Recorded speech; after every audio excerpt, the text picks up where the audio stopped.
Salutare, dragii mei, eu sunt Rose Vlog și astăzi ne aflăm la Ai picat pe mâna mea.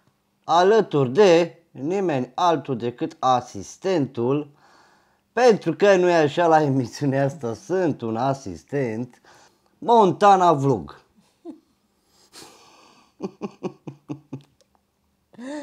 Dacă până acum am discutat despre Culiță Sterp, astăzi vom discuta de nimeni altul All In din Timișoara. Alături de Dana, care pe TikTok în aceste momente, în prezent, live și în reluare, fac un circ de zile mari. Mai rău decât câinii de afară care se aud pe fundal, domnule. Ce părere ai, domnul Montana? Despre acest incident familial, nu știu ce părere am eu, dar papii mărie nu-i place cearta, câinilor nu le place cearta în casă. Deci, până și papi are o părere, neinvitat sau auto-invitat, Da. dar nu mai contează. Ce părere ai? Altceva vreau să te întreb, domnule Montana Vlog. Consider că Alin, All In, este un bărbat violent cu femeile? Păi cu Sibel a fost agresiv, cu Dana e agresiv, cu alta nu știu să fi fost. Cred că Sibel a fost prima lui iubire, cu care a făcut un copil, să le trăiască. Pe urmă a urmat Dana, că el a avut relații extraconjugale, nu știm cum s-a comportat cu amantele, dar într-o relație stabilă, băi, e agresiv. Bun, după toată povestea asta, Sibel, Dana, Așa. o poveste întortocheată, domnule, crezi că după toate întâmplările de azi noapte, All In merge la pușcărie? Nu. Nu, pentru că e clar că se vor împăca. Vezi tu circul ăsta cu telefonul în mână, e un circ, că vrei, că nu vrei, oarecum regizat. În ce sens? Pentru că atunci când nu se uită 20.000 de oameni la tine, altfel te cerți. Nu știu, când se uită 20.000 de oameni la mine, sunt atent să pic eu personajul principal pozitiv. Adică victimă. Da, victima. Fiecare din ei se victimizează pe live. Dana a chemat poliția. Băi, dacă era să fie un gest pe bune, Dan ar fi chemat poliția înainte, când ea spunea că a mai fost bătută de 10 de ori, 100 de ori. De ce n-a chemat poliția atunci? O chem pe live în direct. Să înțelegem că această ceartă între Dana și All In a început din cauza drogurilor sau din cauza averii? Nu doar, și din cauza TikTok-ului. Pentru că pe TikTok ai văzut, vin donatoare, vin donatori. Numai puțin. Păi nu prea se leagă, pentru că All In, când s-a apucat de TikTok, era într-o relație cu Sibel. Deci nici de cum nu Păi are și unde a cunoscut-o pe Dana? pe TikTok, dar înseamnă că Tot pe TikTok. TikTok-ul i-a agravat viața lui, dar nici de cum relația dintre... TikTok i-a unit, TikTok îi desparte, garantat. Eu pun pariu. Fără să le doresc rău. Hai să revenim la ce te-am întrebat, domnule Montana. Ok, greșeala mare a lor, nici nu s-au luat în căsătorie, nici nu au stat un an împreună să vadă, bă, ne potrivim, nu ne potrivim, reușim să trecem peste anumite certuri împreună sau nu. Ei au luat un apartament împreună. Eu consider că All In s-a grăbit foarte tare. Din ce cauză? Pentru că având și mania asta cu aparatele, cu drogurile și tot felul de vicii care apar de azi pe mâine, omul s-a grăbit și a zis, bă, măcar prind să-mi iau un apartament și Da, îl vând după. A gândit-o prost. Ia un apartament. Bine, mă, ia un apartament la fata mea, chiar așa. Eu vreau să iau o casă la fata mea. Bă, de ce n-ai luat casă la fata ta? Și tu stai în continuare în chirie cu Dana până vezi cum e treaba. Asistentul meu spune exact vorbele mamei lui Alin. Exact asta spunea astăzi mama lui Alin. De ce n-ai luat apartament la fata ta în Timișoara? Da. Și... Da. Eu zic că a fost o L-am adus pe muist. Avem un al doilea asistent să-ți bag muie. De ce latri și strici emisiunea? Bate-te, mascații, intrarea poliția peste tine ca peste Alin. Când o chema Dana poliția. Na. Hai să continuăm. Da. Deci, după cum am spus, Alin s-a grăbit la decizia apartamentului și clar gândul lui a fost, bă, oricum îl cumpăr și după aia îl vând. Cum să fie, eu intru în mintea lui și nu îmi iese nici, numai virgule am. Eu îmi iau apartament cu una cu care sunt în concubinaj și după aia îl vând, păi nu-l mai vând, că trebuie să fac jumătate. Păi și Alin, din câte am înțeles, ea a pus 10.000. Alin a prins castana prin mătușa Danei. Perfect, bun. Deci Dana a pus 10.000, el cât a pus? El a pus 40.000, dar practic... Plus renovatul a mai băgat încă 20-30.000 el. Dar practic tot este 40.000 din partea Danei, pentru că având în vedere că apartamentul este mătușei ei, clar, el a dat la un preț mult mai jos decât era. Ea a făcut o reducere pentru că e nepoata ei. Fapt pentru care, dacă e să estimăm, e egalitate. Ceea ce oricum creează discuții, că Alin o să spună, băi, eu am pus banii efectiv jos, nu știu ce reducere a făcut mătușă ta. Eu îți dau ție 10.000 aia de băgat tu și dacă e se despartă, dar nu cred, la un moment dat se vor despărți că sunt prea multe circuri și n-are cum să reziste relația. O relație în care amândoi stau pe tap-tap nu funcționează, garantat, știm noi. De-aia am renunțat la TikTok. Deci va veni momentul ăla și când va veni momentul ăla, el degeaba o să-i zic ei, ia tu 10.000 și du-te, pentru că ea va zice nu, apartamentul e pe numele lui amândoi. Vreau jumate. Corect. Acum, având în vedere că Alin se află într-o situație catastrofală, domnule, ce sfaturi i-ai dat tu? Sfaturi? Nu, la el e prea târziu pentru sfaturi.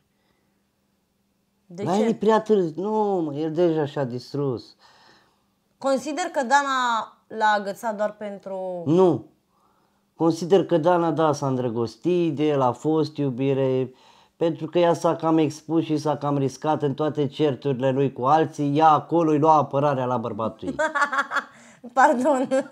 Eu consider, domnule, vin cu o altă părere, că Dana a fost pe interes de când a început să joace cu All-In. I-a plăcut de el. Nu, mă, nu a fost nicio iubire și nu există iubire între ei.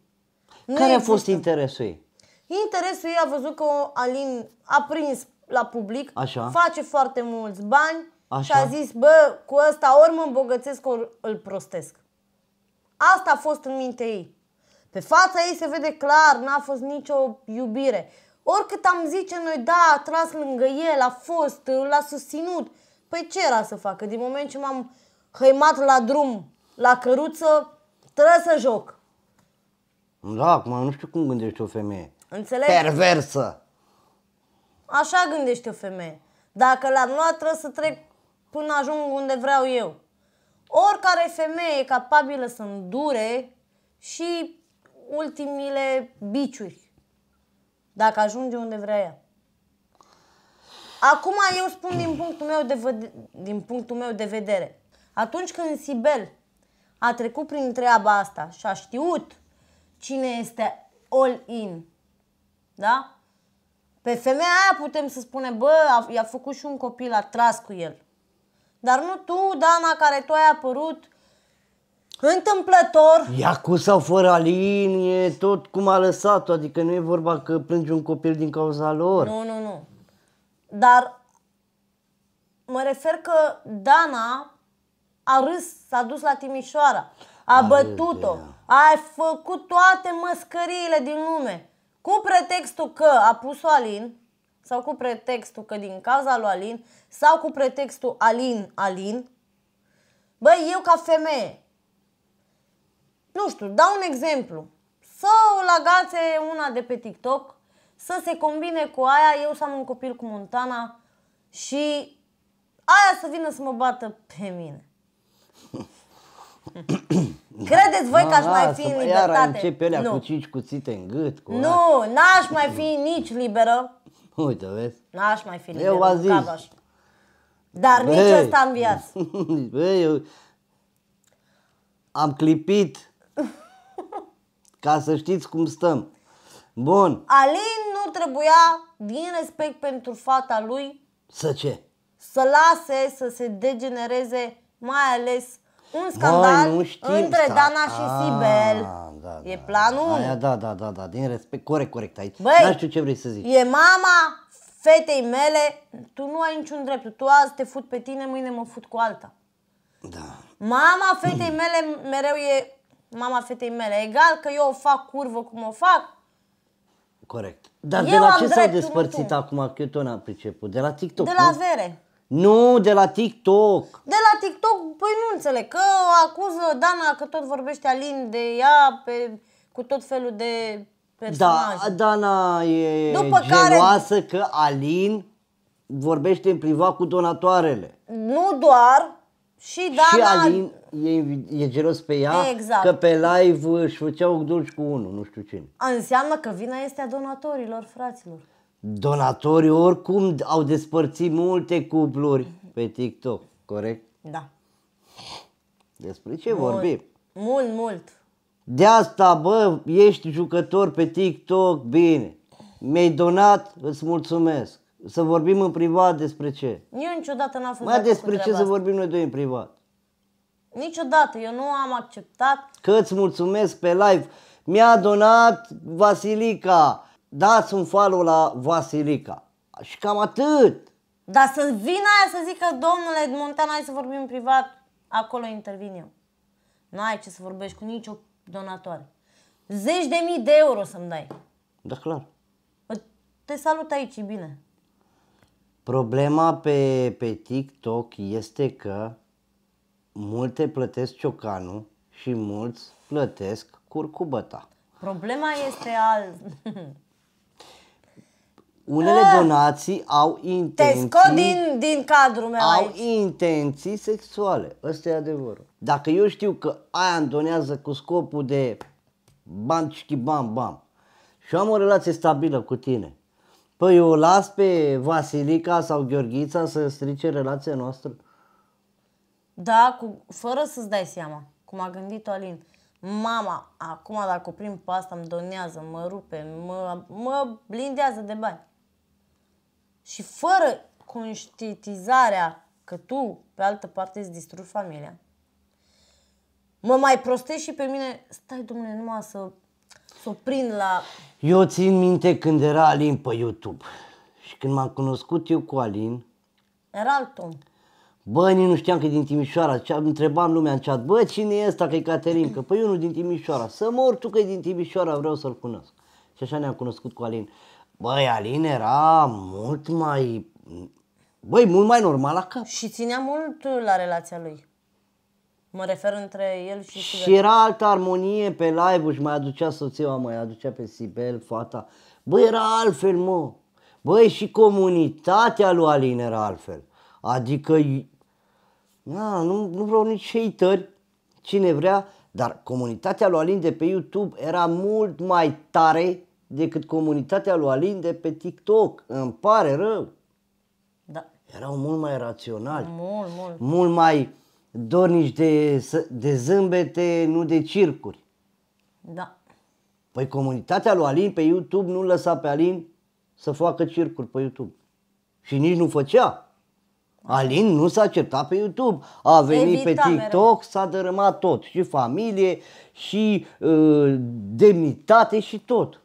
Și el s-a schimbat mult, adică dacă înainte îmi făcea plăcere să-l cunosc și că acum cum e, bă, nu prea aș mai bea o cafea cu el, cum e acum. Acum cum e destabilizat emoțional, psihic, tot. Bine, omul a și zis că se droghează. Bă, nu e Poate aia. de la aia, de unde să știu, că nu știu cum este droghez. Și drogurile îți fut creierii. Oarecum, mă, și chestia asta, Și stresul ăla, bă, Mă, la non-stop, oricine, tap. exact. Hai, Nu- Bah, TikTok-ul nu este pentru oricine. nu e pentru nimeni. Și plus de asta, Practic. ei se certau care cum aduce bani de pe TikTok în casă. Vezi, asta înseamnă să nu ai un job, să nu ai un loc de muncă, să nu ai o afacere a ta din care să nu speri. Să nu speri de pe azi pe mâine dacă îți va dona cineva de o pâine. Să nu depinzi de alții. Și foarte important, să aducă amândoi bani în casă. Dacă aduce doar unul bani în casă, pe eu aduc bani în casă. Exact. Nu, amândoi aducem bani în casă. Și atunci nu mai există reproșuri și nu mai există șeful și sclava sau șefa și sclavă. Eu cred că toți am premeditat circul ăsta care se întâmplă între ei. Unii spun că e regie. Tu ce părere ai? Nu e. Din păcate. Că circul a luat o amploare mai altfel, tocmai pentru faptul că fac circul ăsta pe live fiind. Acum aș vrea să-ți adresez o Dar ei întrebare. amândoi se pun pe live, știi de ce? Pentru dovezi. Uite, vreau să adresez o întrebare, fără hate, fără nimic. De ce crezi tu că Ferraro apare mereu în toate circurile astea? Când a fost și de Machiavelli, când Păi a fost simplu, e vorba de imaginea Nu lui, este el vrea Cupidon, nu? Nu, el vrea să pară îngerul reparator, instalator, mecanic, care rezolvă el toate problemele și face el pace între toți. Mă, ceea ce chiar și dacă o face pentru imagine, nu e rău, adică uite-te cum ai escaladat azi noapte treaba, că putea ajunge la pușcărie Alin și fata aia cine știe. Deci e ok, chiar și dacă e cu un interes gestul lui Ferraru, e binevenit. Crezi că va mai continua relația dintre Dana și Alin? O scurtă perioadă de timp. După care un alt circ, care tot noi vom reacționa. După care se va pune punct.